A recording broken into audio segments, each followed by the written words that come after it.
Weston. Hope you're having a great day today. Here's your video lesson. Here are 3 things I want to talk about. I'll talk about those 3 things, and if you have questions at the end when we look at anything, feel free to shoot a message on over, and I will do my best to answer. So let's get to it.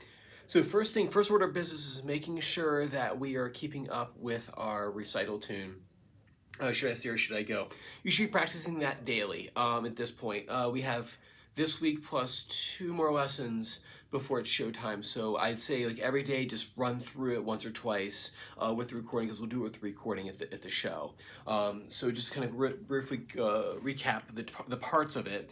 We have, bring up the plug in. Give me 1 second. Turn this on.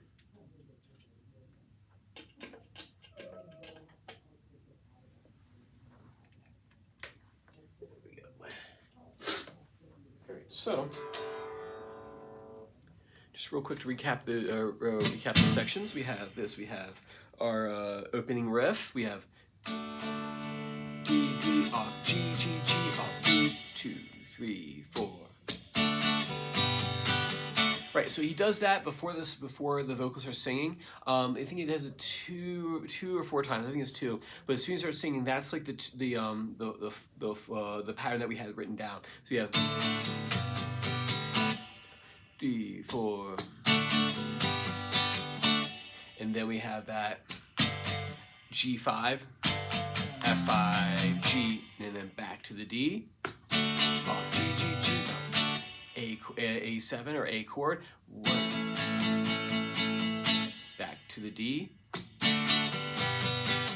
right? And then when it gets in the fast section,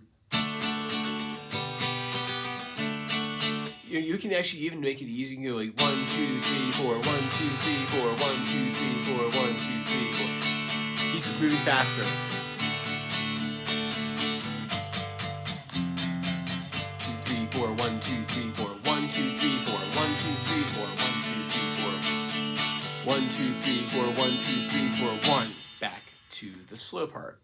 So like I said, keep practicing that. That should be worked on every single day. And we're gonna really hit it hard the last 2 lessons before the recital. Number 2 is your power chord drill for when it comes around. That's kind of the unit that we're in now, is all power chords. And one exercise you can do to get better at power chords is doing what I call the chromatic climb on 1 string. So I have here my power chord on root 6. What I'm looking for is, can I move between the shapes without losing the quality of the sound, or if it gets like thuddy or buzzy. So you don't want things to sound like this, right? And if you strum all the way through, you kind of get that sound. Remember, you're trying to hit those bottom 2 bass strings for this exercise. And then the mute here in your first string is just an insurance policy, just in case you overshoot those strings and end up running into the other strings without sounding them. So I would just go up the neck. 1, 2, it's hitting those low bass strings. And as you move up the neck, the first finger starts rolling back over to be on more on the pad of the finger, and you'll be pointing at yourself, and the actual chord shape itself gets smaller, and the actual stretch you have to do gets smaller and smaller. So this is much wider than down here, obviously. You can do that on both strings, on the root 6 and root 5. You do on root 5, it's a little trickier because you have to mute the 6th string with the pad of your pointer finger. So you have to touch that 6th string. A good exercise for getting used to muting with the pad of the finger, or the tip of the finger, is bring the hand up, making sure this note is not ringing out. Like you're going to get a dull thud like I'm getting here. You can go anywhere on that string. But the point of these exercises are so that way you can switch the chords without kind of like losing the shape of the chord, right? It's the same way that you had to get good at these chords here. You had them under your fingers, and then the switching wasn't bad. Same thing with the power chords. So work on that, and then the ultimate goal would be When I Come Around by Green Day. We have that opening riff that. So 1, 2, 3, 4.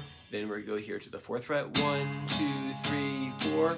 Up to 6th fret on the 5th string. 1, 2, 1, 1, 2, 3.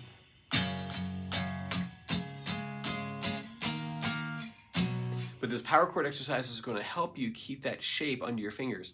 If you always have to constantly assemble it when you're playing, this is what I call, like we were talking before about declarative knowledge. That's like declarative. Like I know like on paper, and if you ask me to play a power chord on the guitar, I can, but but I don't have the ability to switch between them freely yet, which would be that procedural practice. So you got to practice these exercises, the climbing up and down. Not just playing songs, even though the song should be a bulk of your practice, but you should be able to run through these exercises. Exercises are great for taking something that's a difficult song and you break it apart. Okay, what's hard about this song? And then let's make that an exercise. And that's what we've done here with that climbing exercise. Getting you used just to bam, power chord, bam, without thinking too much, right? So work on those 3 things for me. Like if you have any questions, have your mom or dad shoot those over to me, either video or text. And if not, I will see you same time next time. We'll do a run through of your recital tune. All right, take care, bud.